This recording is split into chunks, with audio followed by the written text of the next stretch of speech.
Hey guys, welcome to the Ken Bailey Show with Patty Toole Bailey. It's 8 o'clock in the evening in the Central Standard Time of Texas, America, and the world.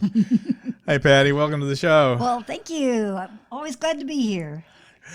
Hey, we got a great show today. So many folks have had a tough few days here. We continue to have trouble with COVID-19, but now we've added to that Hurricane Laura.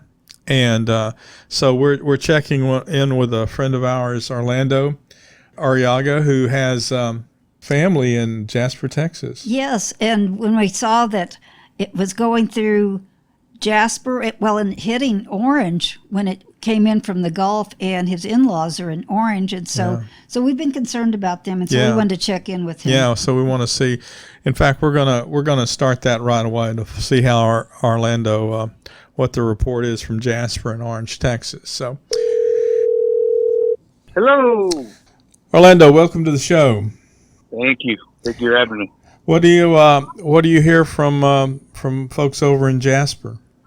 Actually, prior, just like it always does, the hurricanes are just unpredictable. But last night, maybe a few hours before, everyone was predicting how it was going to go straight through Jasper, mostly on the East Texas side. That's what we were predicting.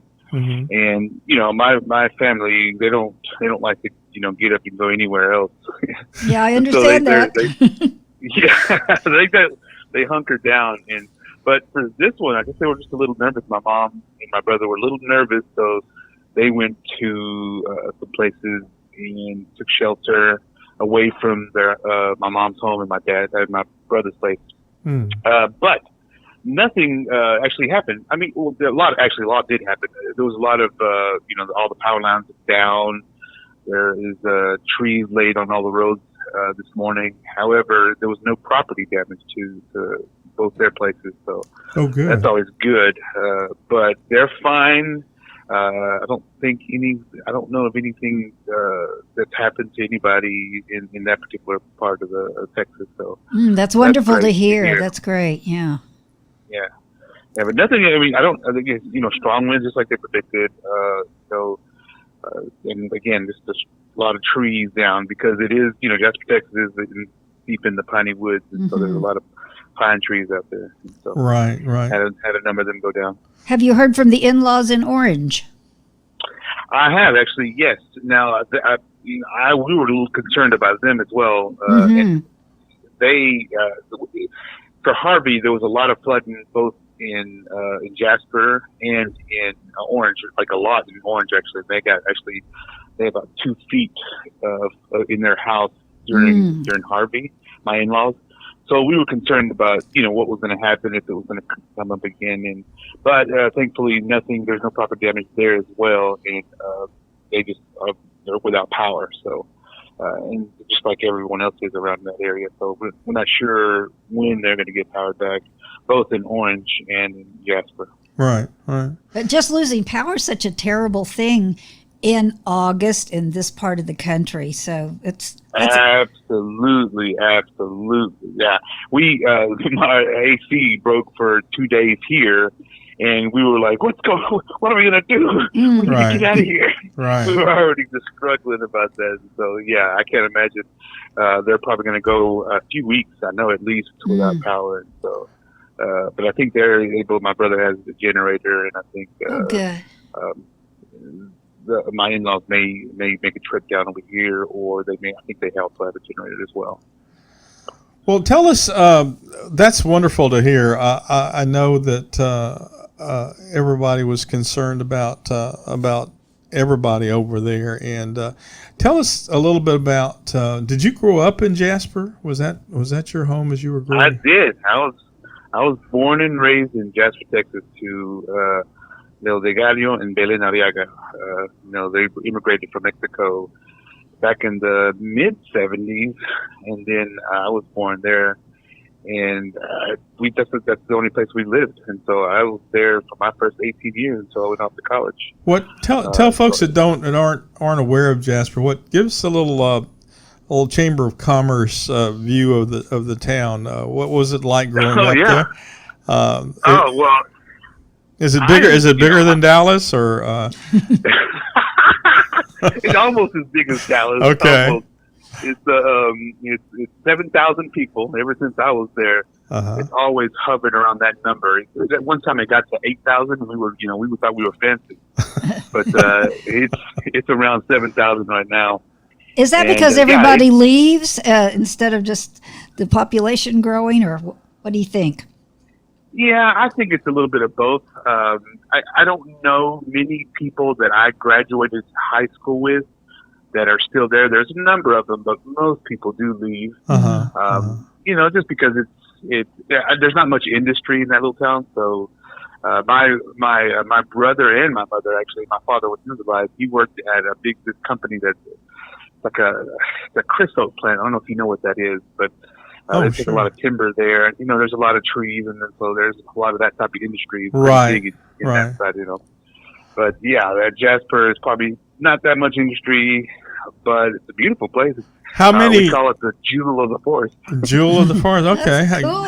Yeah. How many were in your high school graduating class?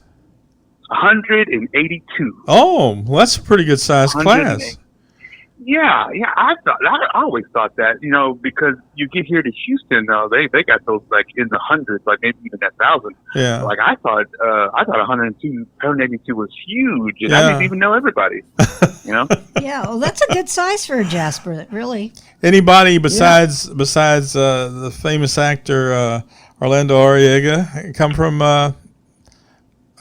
Jasper? Are you the most famous citizen? I'm the most famous citizen in this part of Houston, yes, from Jasper. Yeah. In my home, I'm untouchable. I'm like, there's no one else from Jasper. I got you. Yeah. I got you. Well, that's wonderful. Yeah. So what was your in your childhood? What was a great day like? Is there a day in your childhood that just kind of stands out that you remember? Boy, this was a great day. Oh, I came from a great childhood, so almost every day was so good. But I guess if you had to pinpoint, I guess the first thing that, I don't know why this one comes to mind. This is the first thing that comes to mind. I loved riding bikes.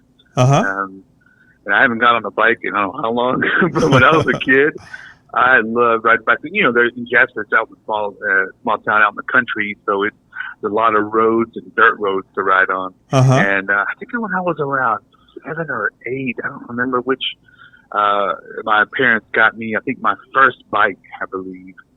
And I woke up, and I remember they placed it right in front of me, in front of my bed.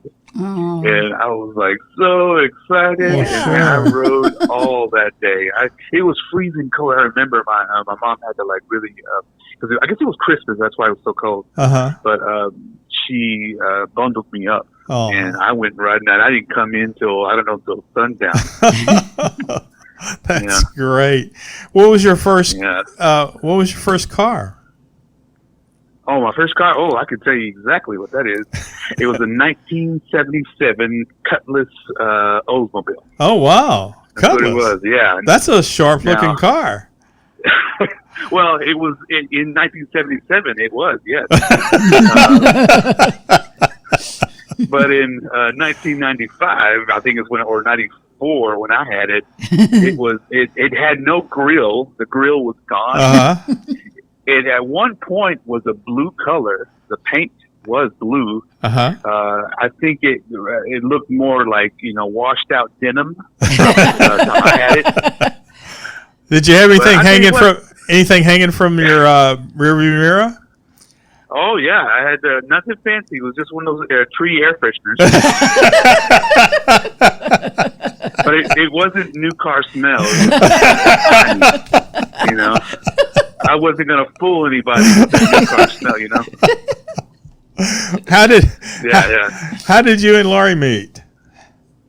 We went to college together, actually. After I graduated from Jasper High School, I went for a year to Sam Houston State University. I don't know if Patty or you know this, but I was a criminal justice major for a year. I did not know that. Yeah, I was, I think I saw a Clint Eastwood movie, and I thought I want to be I wanted to be in the Secret Service. I remember. Okay. What was that? In the Line of Fire. I think it was the movie. Oh yeah. Oh yeah. And I wanted to be in the Secret Service. Right. And then I realized that you don't need to go get a criminal justice degree to be in the Secret Service. Because it's a secret. Theater was calling me because I'd done theater in junior high and high school. And so then transferred from San Francisco to Lamar University in Beaumont. And that's where I met Laurie. Oh. We were in the same class there.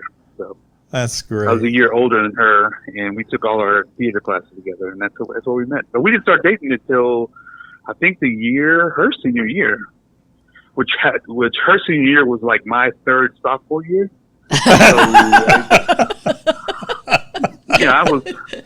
I had a good time in college, you might say.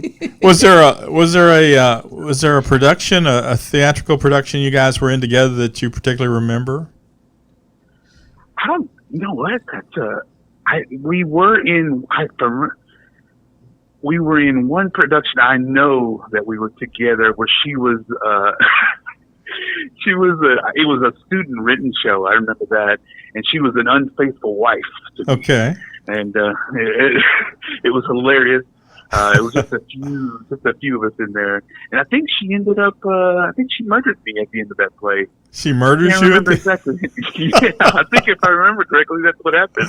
So you knew she was the one for you. I knew it was the way she just flicked that gun on me, that stage prop gun on me. It was nothing. I had never felt anything like that before. And she's been killing ever since on the stage. Yes, There you go. Well, hey, thanks for talking with us on the Ken Bailey Show with Patty Toole Bailey, Orlando. It's great catching up with you. I'm really, really happy that your folks are good in Jasper and Orange, and that they're just struggling with a little down power lines and their electricity's out. Yeah. I hope that's all restored soon. And I'm glad you guys are safe. Are you going to try to get over and see them anytime soon once they're the power's back on? Or I think so. I think we'll probably go. I don't know what weekend. It may not be this weekend. But sure. We're going to go down there. Well, yeah, absolutely. Yeah, good deal. All right. Well, you take care, and we'll visit with you again. Oh, hey, what you have any upcoming productions? I know everything's pretty dark right now. Anything next year that you know of, or? Not that I know of. Not next year. There's probably one thing, but that's not one of those things that you could talk about. But right. I hope so. At least I hope that's what's going to happen. But you never know. It's one of those things that we're supposed to do this year, but because of what's happened, it got pushed back another year. So that we're hoping that actually happens. Understand. Yeah, but no, unfortunately, there's nothing that I can talk about or anything that I can promote.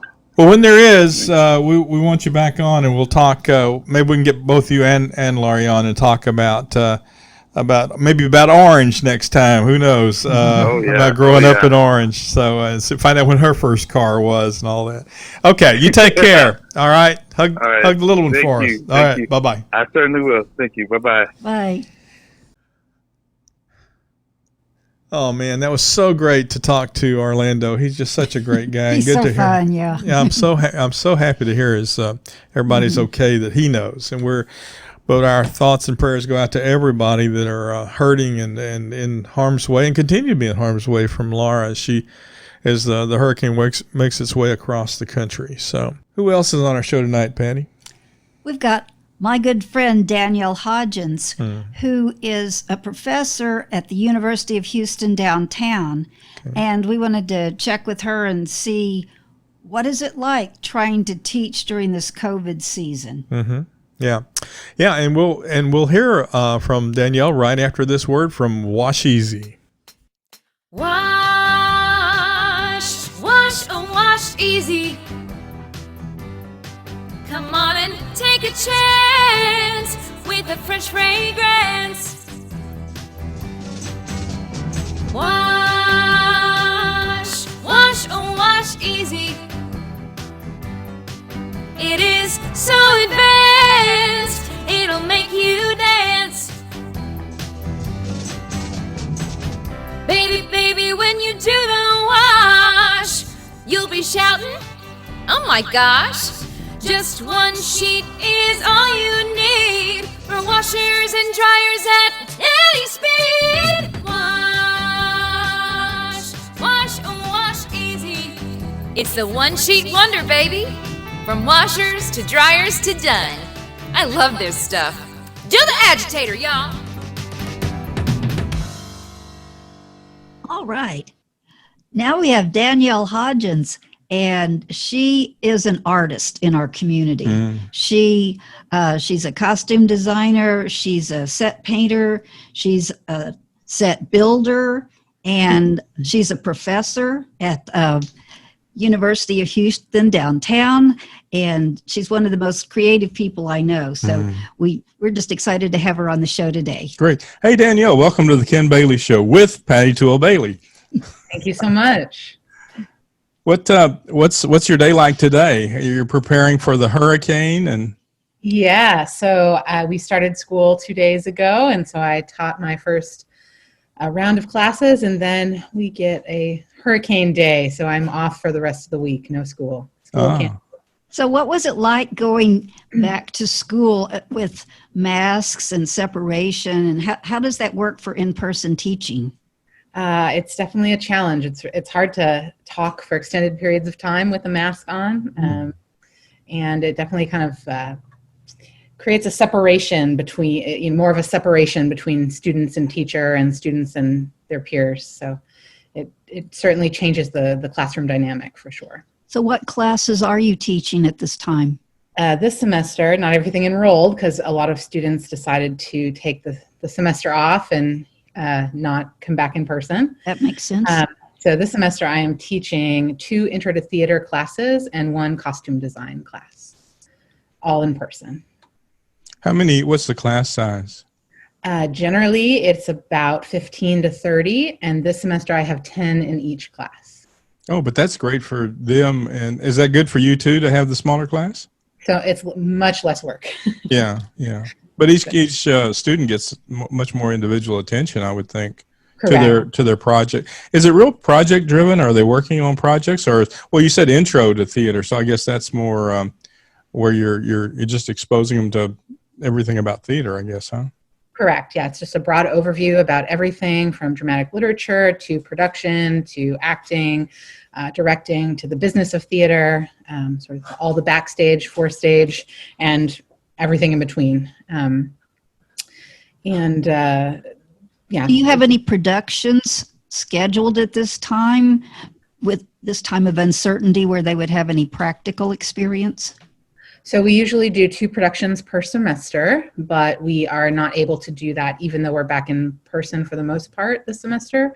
We are unable to produce anything because they don't want audience sitting in a room together for an extended period of time. So this semester, no, we're exploring options, digital broadcasting options, but currently we are on hiatus. Right. So you said you're doing costume design. Are they practically learning how to sew in this class? Yep. So the intro class is more reading based, just a broad overview of theater, and the costume design class is practical experience. So half the time we learn theory and textbook lecture material. The other half of the time we sit in front of a sewing machine and teach them to go for it. Most of them have never sewn anything before, so it's very much a beginner class. But by the end of the semester, we come out with some pretty cool things that they are proud of, which is the goal. What kind of arc do they come in? I'm guessing there's not stars in their eyes, but I'm guessing they have some naive conception of what theater is, and I'm sure you give them a reality check and you expose them to how theater really is. Maybe not completely. You don't want to run them off completely, but but do you see an arc in the time of a semester where you see things, lights go on in their eyes, or they get discouraged, or what happens during that time? Completely. Most of them don't realize how much hard work it is. So they come in thinking it's all fun and games, and then they really realize they have to work. Dun, dun, dun. So yeah, a lot of them, most of them are participating in theater as an elective, not a major. And they did it in high school or in a community group. So it's just something they might have been interested in. So they sort of come in with that, oh, I like this, it's fun. And then they realize what it really is, and hard work and a lot of effort and, commitment to the craft. And most of them jump on board, and they just sort of, see that it's a bigger experience than they had in the past. So. Well, I went into, I'm just going back to the costume thing. When this all started, I ran into costume shop to gather materials just for mask making. And I realized how many things I physically touched. The scissors, the pins, the measuring tape, besides the fabric, and I had to disinfect everything on my way out. So how is that when they're learning the process, and how do you keep it all in safe? Good question. We are exploring that as we speak. This semester I required everyone to have their own basic sewing kit, and I've selected projects that can be done with very basic materials. We will have to disinfect like chairs, sewing machines. I have to spread these. Our sewing machines are in a costume room, and we'll have to spread them out to the front of the lobby in order to get the whole 6 feet distance thing going on. So changing up how we're doing it and still trying our best. I've given the students the option, if they have their own sewing machine or would like to purchase one, they can, also an ironing board and an iron, they can work completely from home virtually. So if they have that in their budget to do that, then that's an option as well. So. Oh, that's really well thought out. That's good. Do they, or do you guys discuss Broadway being dark and so much, theaters everywhere being dark during this time? Is that something y'all talk about as well? Yes, definitely. We're just starting, so I haven't gotten to the theater industry portion of the course yet, but for intro to theater, we definitely talk a lot about the industry and a lot of what it takes to run theater. Most people, even if they have participated in as extracurricular in high school, the students don't realize there's such an industry and so many man hours and backstage and administrative work that goes on to make it all happen. And so it's important to me to sort of pull the curtain to that, if you will, and show them what's going on. And so we do a lot of discussion about the jobs in theater and the different roles and sort of nonprofit versus for-profit theaters and different business structures. And this semester, with everything going on in the industry, we will certainly have a big discussion about that and use some case examples and probably talk to some professionals who are experiencing all that firsthand. Because you work with so many theaters normally, along with your teaching responsibilities, what's your take on the 2021 season? What do you see out there in the future of theater? I think at this point it's anyone's guess. It's very sad that we're dark, but it will come back. Theater is a long-standing art and something that follows through with human society and human culture and just human interaction. That's what theater is about. So. I think it will come back eventually. I don't know when, but when it does, it'll come back. Nobody does. Yeah, that's right. Danielle, thinking back about classes you've taught in the past that where you weren't challenged by COVID and hurricanes and all the things that you're challenged with now, is there a semester you look back on that really inspired you, or a student that you saw some kind of positive change? Is there a student that comes to mind, or any of those stories? Yeah, I actually have a really solid group of students at UHD that sort of jumped on my technical theater bandwagon, and they really have, they like to listen to me and pay attention and learn, and I've helped them get internships and sort of expand out into the community to dabble in the broader field, if not follow that career path. So. Well, I know for one show, you inspired them all to build a car. Yes, we Tell did us that. about that. That was our production last semester, Hellcab by Will Kern. And it takes place in a taxi cab. The whole show takes place in a taxi cab with a lot of really crazy, stereotypical characters coming in and out of the taxi cab's driver's cab, and sort of the day in the life of a taxi cab driver, if you will. And we had to build a car from scratch. So yay, playwrights that like cars on stage. What was the perspective? Were we looking at headlights back, or were we looking at the I built it on a turntable. So our theater at UHD is in the round. And so the car was built on a turntable. Oh, great. So you get all audience got all views at any one point. Wow, I love that. That's a great idea. And wow. That's a great choice for a bunch of students to have an opportunity to get on stage, to each have a little small part. Exactly. That tends to be our artistic direction, is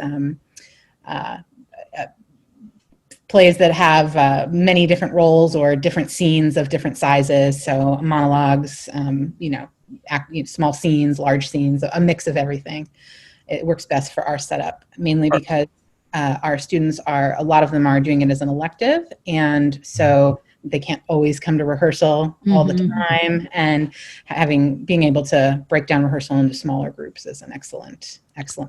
In a, I'll say normal season, are you the one making all the script choices, the play choices? Or is there a committee? How does that happen? I am not. So I mainly do the backstage stuff, all the technical things, costumes, set, lights and sound when I can. And my colleagues are the acting faculty. They sort of, I influence their decision from a technical perspective, but they really sort of narrow down to a short list of scripts in order to pick one that's right for us.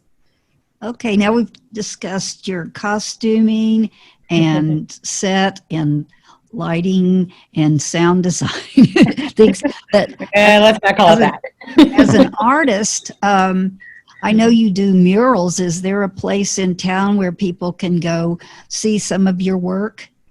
Well, I have 3 in private commission, so you'll have to become friends with people first. Oh, okay.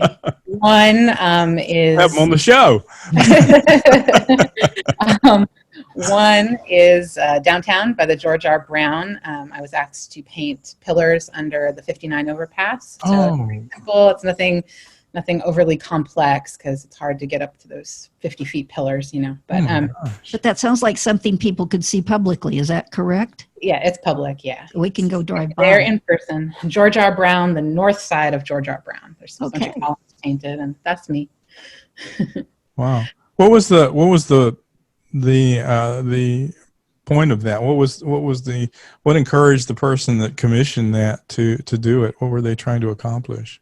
Well, that was paid for by the city of Houston. I was accepted into Houston Mural Fest, and the city of Houston just had really wanted that location taken care of, because it sort of bridges downtown to East Downtown. And they wanted to brighten up that area, add lights, make it sort of a walking, so they can walk from the stadium areas to the Plaza de las Americas shopping area. Sort of thoroughfare. That's great.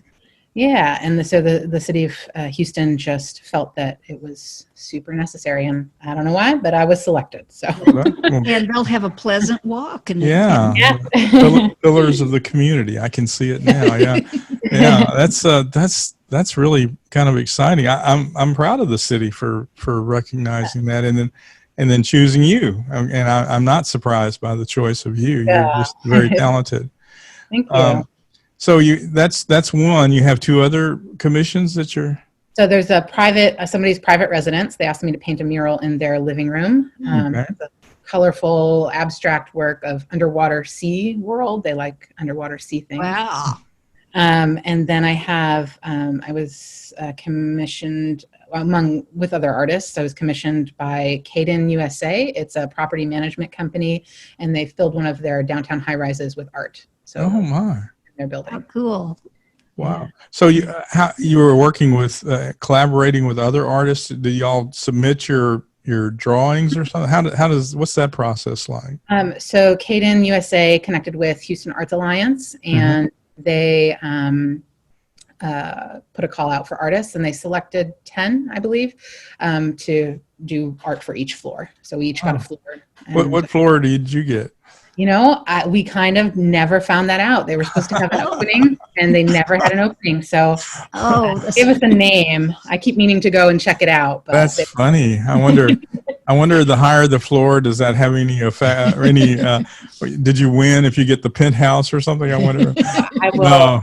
I'll have to figure that out. But we were given canvases, like very large plywood canvases, and we created large scale paintings on canvases, and then they hung them on each of the floors. Where do you accomplish that? Where do you paint something like that? Do you have a warehouse that you work out of, or? My living room. Okay. Good thing it's my own floor, because there's paint drips everywhere on my nice hardwood floor. Oh goodness. Okay. Wow, that's very exciting.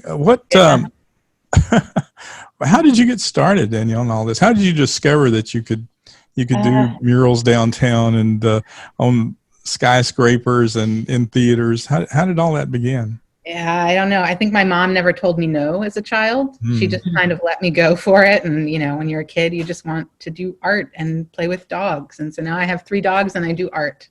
I don't know. You're also a businesswoman as well as an artist, which is what a great combination that is. Yeah. Sure. Yeah, part of your training is in management, theater management, right? Or? Yeah, I decided to be an artist, but also be a smart artist. So that's very good. My family's background is in entrepreneurship, and so I had to.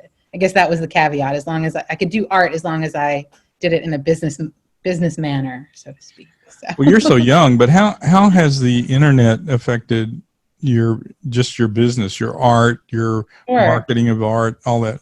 So I'm definitely an older soul. I might be young, but I'm really bad with social media and all of that. So I'm sure if I hopped on that bandwagon a little bit more, I could promote myself more and pick up more gigs. But certainly now that's how we apply for everything. That's where you find all your opportunities and grants and openings. Connecting with freelance opportunities and, open calls for artists or open calls for designers. So it's sort of have to be part of it. There's a lot of websites that list open calls for organizations or, design openings. And they offer artists the ability to put up a profile. So I like keeping my profiles updated and making sure that I have my most updated production photos or art photos up, and just staying connected. As an educator, as part of all this mix that you bring to the world, was there an educator in your past that particularly had an influence on you? Was there a teacher or professor or somebody that really had an influence on on where you are today? Sure. They say it takes a village, and I think that was true with me.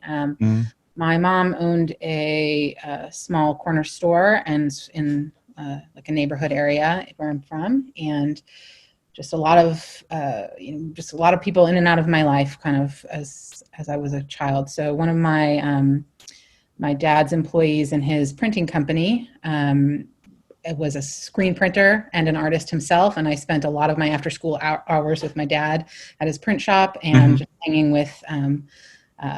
His name is Lance. He's a cartoonist, and he did a lot of stuff for our newspaper, cartoons for our newspaper. Wow.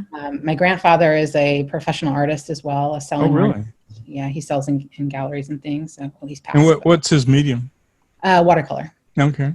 So he does smaller things. So kind of, I guess I got the gene, and then just influences throughout my childhood. My school that I went to, I fortunately was given the opportunity to participate in arts and theater programs, and I kind of just did that. I don't know. I wasn't a very fast runner as a kid, so the sports thing didn't make sense, and so I just did. So you drew pictures of runners and paintings of all kinds of things. Yeah. I'm sure with your imagination, no telling what you created, especially as a young artist. What's next for you? I don't know. I really love teaching and working freelance, and so for now, I'm just kind of staying as is. We'll see. My family lives in California. Maybe eventually, some decade, I'll make it out that way. But Houston it is, and just living my life and enjoying it, I guess. So if our listeners wanted to see some of your work, Danielle, where could they go besides the 10th floor of some building down here we can't even get into? Very exclusive, yeah. Well, I do have a website. It's Or your living room with all the paint. Yes, my living room. Come on you over. have a Jackson Pollock kind of thing going on in your floor. Maybe you can cut it up. Yeah. That might be worth some money someday. Yeah. Hopefully it doesn't flood this weekend. Yeah. True. So, yeah, I have a website. It's, again, I'm not super great with the digital, but I do have a website. It is eldeaartanddesigns.com. So if you can. Okay. If you guys go to thekenbaileyshow.com, we'll have a link to Danielle's website, and you can click on it and go there and see some of her art. And we really highly encourage you to. So are there pieces there available? Can I purchase pieces on your website, or do I just go and what do I see when I go to your website? You'll see a bunch of photos. You'll see sort of my background, on my resume's up, and then I have a portfolio page because I kind of split the fine art and split the theater work. I have a page for theater projects and a page for my painting projects. Because I do mainly public works and large scale paintings, I don't really have any for sale, but I'm happy to take commissions. Yeah. I'll cut you a good deal. You already have experience with an underwater living room, so if we want another reef on one of our walls or something, or want to sleep underwater, I guess you could do a bedroom for us. So yeah, we will encourage you to support this wonderful artist that's in Houston's very, very fortunate to have, and I really want to get downtown, Patty, to see those pillars. Let's drive down next week when there's not a storm. Yeah. We'll wait for the storm to pass, but I can imagine people enjoying the art. All right, Danielle, thank you so much for being on the Ken Bailey Show with Patty Toole Bailey, and we'll talk to you. We'll pick up with you again sometime, and back when things get a little more normal, maybe we can talk to you about a show that you have coming up when that's applicable, or maybe something online if you guys go digital or something like that. If you have something coming, we'll stay in touch. All right. Of course, I'll definitely keep you updated. That we appreciate that. Yeah. Thanks for being on our show. That's great. Thank you for having me. Yep. Bye-bye. We'll be right back after this word. Are you done with that tired, smelly mask and threats of the invisible enemy? So am I. Do you long for touch, a fresh, safe, first innocent love kind of touch? Me too. I can't promise to bring that to you, but I can offer you Touch by Trish, a safe, fresh, sanitizing, scented spray that will help keep the invisible enemy away and make every breath you take one that will keep you going until you can return to those special touches we all miss. Touch by Trish, available in limited supply at touchbytrish.com. Catacomb of Chaos. A look-see into the questionable mind of Ken Bailey. Singed Again by Ken Bailey. She got me hot and bothered, then laid tinder around my heart. She looked deep into my background, then flint struck the final spark. Singed again. Singed again. I've been singed again by an old flame. She blew gently on ignition and flames lit up the night. We were halfway to perdition when she extinguished the last firelight. Singed again. I've been singed again. Singed again by an old flame. She dumped me with the ashes and left the charred remains by the curb she'd kicked me to in a no parking fire lane. Singed again. Singed again. I've been singed again by an old flame. Well, I saw her late this evening and I made a little joke. Then she smiled, and before I knew it, I started smelling smoke. Singed again. I've been singed again. I've been singed again by an old flame. I love those lyrics. We just need to have it put to music. It's a great country western song. Orlando, are you available to write the music to go with these lyrics? That would be so great. Yeah, those are actually that was fun doing. We did that a long time ago. We went to a party. Remember when we went to the party and you read some of those lyrics and a couple of my poems? Actually, I'm putting the several of my poems together in a short little thing called Catacombs of Chaos by Ken Bailey. And so we'll let you know when that's available in case anybody wants to torture a cat or something by playing it at home. But yeah, it was. I enjoy that too. And you're right. It would be fun if somebody out there wanted to come along with us and put Singed Again to music. I think it's country western, don't you? Totally country western. Totally country western. All right.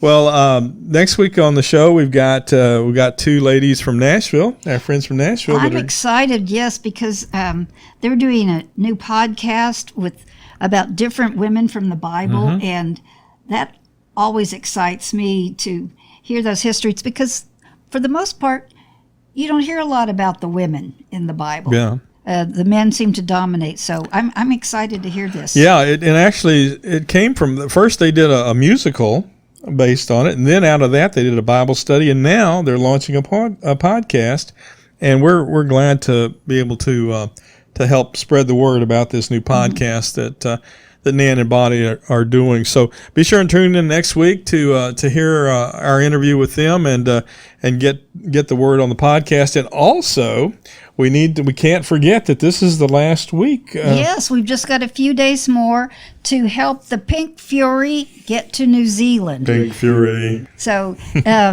those of you that listened to our first podcast, we had the paddlers from the Pink Fury on. Not rowers. They weren't rowers.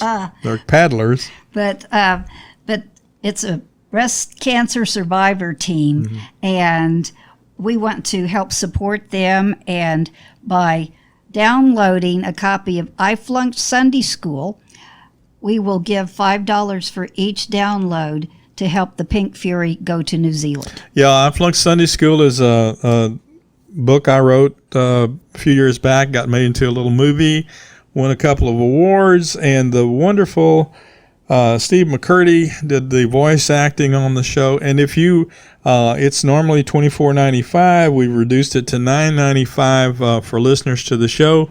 But even better than that, if you pay the $9.95 for the download, $5, one Abraham Lincoln type bill will go to Pink Fury to help them row their way to New Zealand. And this is just through the month of August, which is almost over. That's right, just a couple of more days. All right, well, speaking of almost over, well, not just almost over, we are over. That was the Ken Bailey Show today. Thanks for being with us, guys. We'll see you next week.